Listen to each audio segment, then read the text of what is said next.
அப்புறம் ஏன்டா கண்ணு கலங்குது? சரி சரி, ஊர்ல திருவிழாவை பத்தி பேசிக்கிட்டு இருக்காங்க, வா போய் சங்க வேலையை கவனிப்போம்.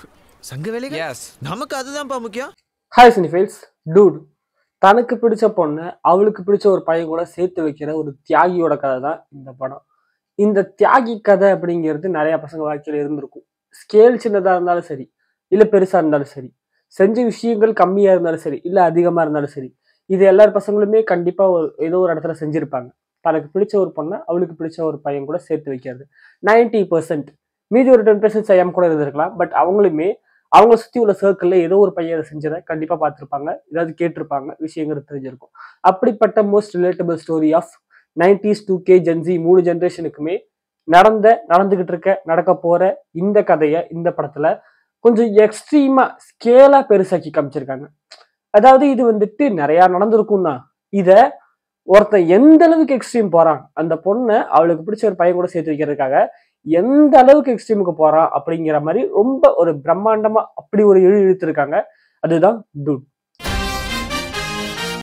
நான் ஸ்பாயிலரா சில ரிவ்யூ சொல்லிடுறேன். ஃபர்ஸ்ட் வந்துட்டு பேசியிருக்கிற விஷயங்கள் கொஞ்சம் கான்ட்ரவர்சியா தான் இருக்கு. ஏன்னா அவங்க பேசுறது எல்லாமே கரெக்ட்னாலுமே சமுதாயம் அப்படி பார்க்காது. சில விஷயங்கள் மேல கேள்வி கேட்கும், சில விஷயங்கள் அக்யூசேஷன் பண்ணும். கண்டிப்பா இந்த படத்துக்கு பிரச்சனைங்கிறது கண்டிப்பா வரும்.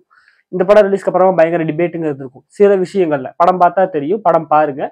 பட் சொல்லியிருக்கிற கருத்துங்கிறது முக்கியமானது. ஆணவ கொலை ஸ்பாயிலர் சொல்லிடுறேன், பரவாயில்ல.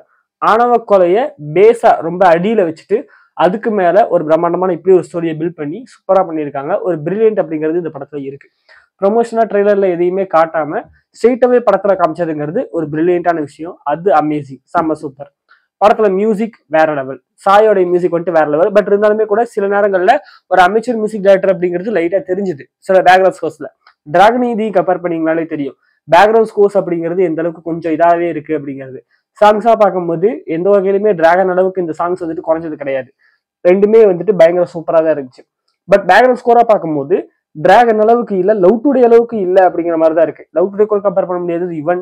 பட் டிராகனோட கம்பேர் பண்ணி பார்த்தோம் அப்படின்னாலுமே லியோன் அப்படின்னாலுமே ஒரு அமெச்சூர் மியூசிக் டைரக்டர் அப்படிங்கிறது தெரியுது. சாங்ஸ்ல இருந்து உருவி எடுத்து பேக்ரவுண்ட் ஸ்கோர் பண்ணியிருக்காரு. சில இடங்கள்ல ஒரிஜினல் ஸ்கோர்ஸ் இருந்தாலுமே எதுவுமே பயங்கர சூப்பரா இல்லை. பட் ஓகே அப்படிங்கிற மாதிரி இருக்கு. But good, super. இது இன்னும் இம்ப்ரூவ் ஆகும்னு சொல்லிட்டு நினைக்கிறேன் சாய் கிட்ட. சினிமாட்டோகிராஃபி, ஆக்ஷன் கொரியோகிராஃபி, டான்ஸ் எல்லாமே வேற லெவல். பிரதீப்போட ஆக்டிங் பயங்கரம். அண்ட் அவர் வந்துட்டு குவர்க்கியாவோ சில ரியாக்ஷன்ஸோ அது மட்டுமே அமேசிங்கா இல்லை. மற்றபடி எமோஷனல் சீன்ஸுமே பயங்கர அமேசிங்கா இருக்கு. என்னன்னா ஒரு படம் அப்படிங்கிறது வந்துட்டு ஹீரோ அழுகும் போது நமக்கு அழுக வராது, ஹீரோ அழுகையை கண்ட்ரோல் பண்ணும் போது தான் நமக்கு அழுக வரும். அது இந்த படத்துல பயங்கரமா இருக்கு. படம் ஃபுல்லுமே அவங்க அழுகையை கண்ட்ரோல் பண்ணிட்டு தான் இருக்கான். அது ஒரு சீன்லையும் நமக்கு நல்லா ரிலேட் ஆகுது. அதுவே இந்த படத்துல அமேசிங்கான விஷயம். ஸோ படம் பார்க்காதவங்க கண்டிப்பா போய் இந்த படத்தை தியேட்டரை செக் பண்ணி பாருங்க. அவ்வளவுதான் நான் ஸ்பாயிலர் ரிவ்யூ. இப்போ ஸ்பாயிலருக்குள்ள போயிடுவோம், நிறைய விஷயங்கள் டிஸ்கஸ் பண்ணிடலாம். ஸோ ஃபர்ஸ்ட் ஆஃப் ஆல் பிளாட்டை பார்க்கும்போது வந்துட்டு ஆப்வியஸ்லி டூடு அப்படிங்கிற ஒரு ஈவென்ட் மேனேஜ்மெண்ட் கம்பெனி வச்சிட்டு இருக்காரு ஹீரோ. பால்வளைத்துறை அமைச்சர் நம்ம சரத்குமார், அவருடைய பொண்ணு மமிதா பைஜு, அவங்களுடைய அத்தை பையன் தான் நம்ம ஹீரோ. ஸோ இவங்க 2 பேரும் அத்தை பசங்க, மரப்பசங்க, சின்ன வயசுல இருந்தே ஒன்னா ஃப்ரெண்டா இருக்காங்க. இப்போதைக்கு இவங்க டூட் அப்படிங்கிற ஒரு ஈவென்ட் மேனேஜ்மெண்ட் கம்பெனி நடத்திட்டு இருக்காங்க. சர்ப்ரைஸ் பண்ணக்கூடிய ஒரு கம்பெனி. ஸோ இப்போ உங்களுக்கு வந்துட்டு ஏதாவது உங்க லவ்வருக்கோ இல்லை உங்க அப்பாவுக்கோ அம்மாவுக்கோ ஏதோ ஒரு சர்ப்ரைஸாக ஒரு ஈவெண்ட் பண்ணணும் அப்படின்னா இவங்கள்ட்ட இன்ஃபார்ம் பண்ணிட்டீங்கன்னா இவங்களே இதை அரேஞ்ச் பண்ணி பக்காவா பண்ணி கொடுத்துருவாங்க. அது ஒரு ஆண்டர்பிரினர்ஷிப்பா பண்ணிட்டு இருக்காங்க. ஆண்டர்பிரினர் அப்படிங்கிற படத்துல காமிச்சதுங்கிறது ஒரு நல்ல விஷயம். ஏன்னா இப்ப ஜென்சிஸ் கிட்ட வந்துட்டு ஏகப்பட்ட குறைகள் சொல்லிட்டு இருந்தாலும் அவங்களை எவ்வளவுதான் சொல்லாலுமே கூட சில விஷயங்கள் இந்த ஆண்டர்பிரினர்ஷிப், இந்த மாதிரி ஓன் தொழில் பண்றது, இந்த மாதிரி சில விஷயங்கள்ங்கிறது அவங்க கிட்ட நல்ல பாசிட்டிவானுமே இருக்கு. அதை எடுத்து இந்த படத்துல வச்சதுங்கிறது ஒரு அமேசிங்கான மேட்டர். குடோஸ் டு டைரக்டர், அது சூப்பர். அந்த மேட்டருங்கிறது அமேசிங்கா இருந்தது.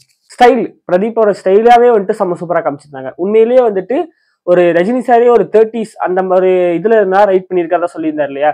ரஜினி சார் வந்துட்டு ஒரு 30 வயசுல இருந்தா எப்படி இருக்குமோ அதை வச்சு நான் அதை மைண்ட்ல வச்சுட்டு நான் எழுதினேன் இந்த கதையை அப்படிங்கிற மாதிரி. ஸோ அதை அப்படியே ஸ்கிரீன்ல பண்ணியிருக்காங்க பிரதீப்காக சில விஷயங்கள் மாத்தி. ஸோ அந்த ஸ்டைலு, அந்த விஷயங்கள் எல்லாமே பக்காவா இருந்துச்சு, எல்லாமே மாசு. பிரதீப் வந்துட்டு பயங்கர ஸ்டைலா இருக்காரு அந்த படத்துல, அமேசிங். அது சூப்பரான விஷயம். சில விஷயம் என்னென்ன ப்ராப்ளம்ஸ் டீல் பண்ணியிருக்காங்க அப்படிங்கறத பார்க்கலாம். ஃபர்ஸ்ட் வந்துட்டு ஆணவ கொலை மேட்டர் இது பண்ணியிருக்காங்க. ஹீரோ அந்த வில்லன் கேரக்டர் வந்துட்டு பயங்கர ஸ்ட்ராங்கா பண்ணிட்டாங்க உண்மையிலே. அது ஒரு மாதிரி டைனமிக்கா ஒரு மாதிரி இல்லாம பெர்ஃபெக்டா நான் இப்படிதான்டா, நான் ஆமாண்டா, நான் ஜாதிரா அப்படிங்கிற மாதிரி எல்லாமே ஓகே. அவன் ஏழையா இருந்தாலும் ஓகே, பணக்காரா இருந்தாலும் ஓகே, அவன் குடும்பம் இருந்தாலும் ஓகே, எல்லாமே ஓகே. ஜாதி நம்ம ஜாதி இல்ல, அப்ப நான் கல்யாணம் பண்ணி கொடுக்க மாட்டேன் அப்படிங்கிற அந்த ஒரு ஸ்டேட் ஆஃப் மைண்ட் அப்படிங்கிறது இருக்குல்ல, அதை பெர்ஃபெக்டா ஃபிட் பண்ணிட்டாங்க. அதுல எந்த ஒரு மாற்றமுமே இல்லாம, அதுல கொஞ்சம் கூட வந்துட்டு ஒரு இது இல்லாம, எப்படி சொல்றது, ஒரு ஒரு ஒரு நிலையாமை இல்லாம நிலையா நான் இப்படிதான்டா, என் தங்கச்சி நான் தான்டா கொன்னேன் கிணத்துல தள்ளி அப்படிங்கிற மாதிரி அந்த மாதிரி ஒரு விஷயத்த கிரியேட் பண்ணிட்டாங்க. படத்தோட ஸ்டார்டிங்ல அப்படியே பார்த்தா யாரா ஒரு காமெடி பீஸ் அப்படிங்கிற மாதிரி போகும்போது, அப்படியே செகண்ட் ஹாஃப் கிட்ட வரும்போது டேய் யாரா இவர் இப்படி இவருதாண்டா இல்ல அப்படிங்கிற அந்த ஃபீலிங் அது வந்துருச்சு. அது எண்டிங்ல அவர் திருந்ததுமே ரொம்ப நேச்சுரலாவே ஒரு சாகப்படுற நிலைமைக்கு போய் அங்க போய் ஒரு விஷயம் நடந்து அதுக்கப்புறம் திருந்துங்கிறது ரொம்ப கன்வின்சிங்கா இருந்தது. அது எந்த வகையிலுமே வந்துட்டு இதுக்கெல்லாம் திருந்திடுவாங்களா அப்படிங்கிற அந்த ஃபீல் கொடுக்கல, ரொம்ப கன்வின்சிங்கா இருந்தது. அது அமேசிங். ரெண்டாவது தாலி பத்தி பேசியிருந்தது. தாலிக்கு மரியாதை இல்லைங்கும்போது தாலிக்கு மரியாதை இல்லை, அந்த பொண்ணோட ஃபீலிங்ஸ்க்கு மரியாதை அப்படிங்கிற அந்த மேட்டரை இது பண்ணிருக்காங்க.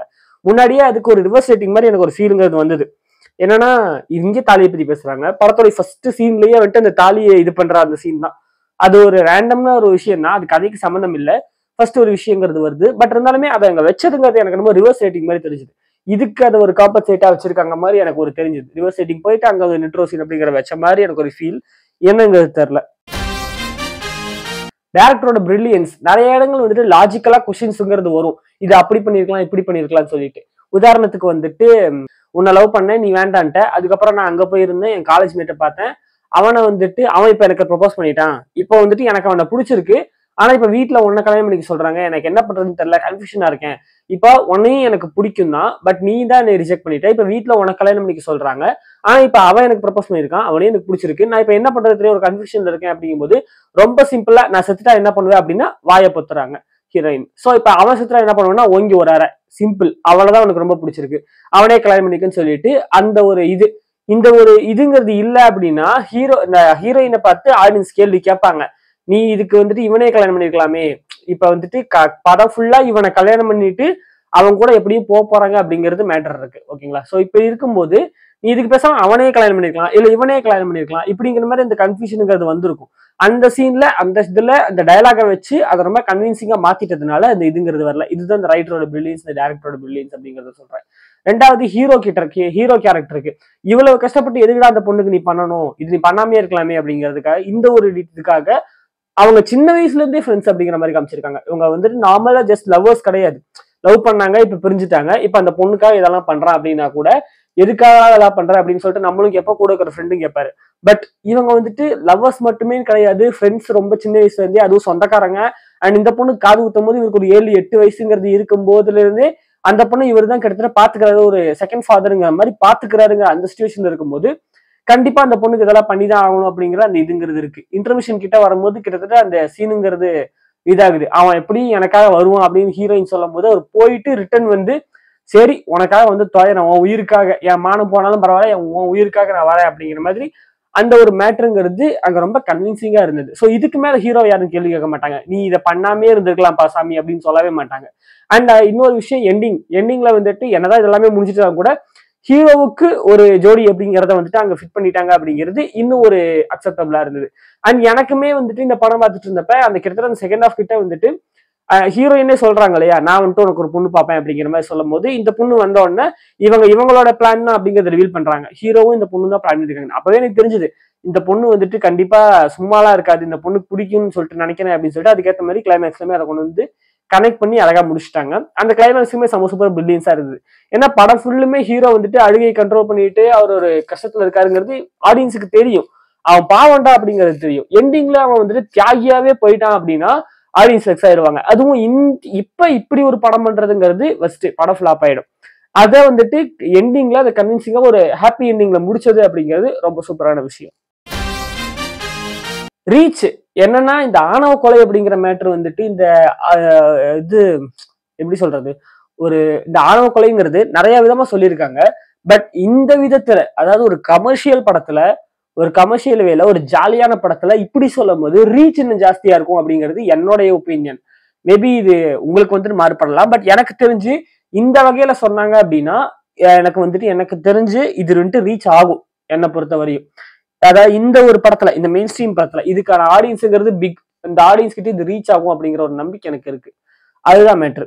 ரெண்டாவது வந்துட்டு என்னன்னா, இந்த கதை ரீதியாவே வந்துட்டு ஹீரோ கேரக்டரே வந்துட்டு ஒரு, இந்த கதை ரீதியா பார்த்தோம் அப்படின்னா ஹீரோ கேரக்டர் ஒரு மேல் ஜாதி அப்படிங்கிற மாதிரி, மேல் ஜாதி கீழ் ஜாதின்னு இவங்க பேசல, அதர் கேஸ்ட்ன்னு தான் பேசியிருக்காங்க.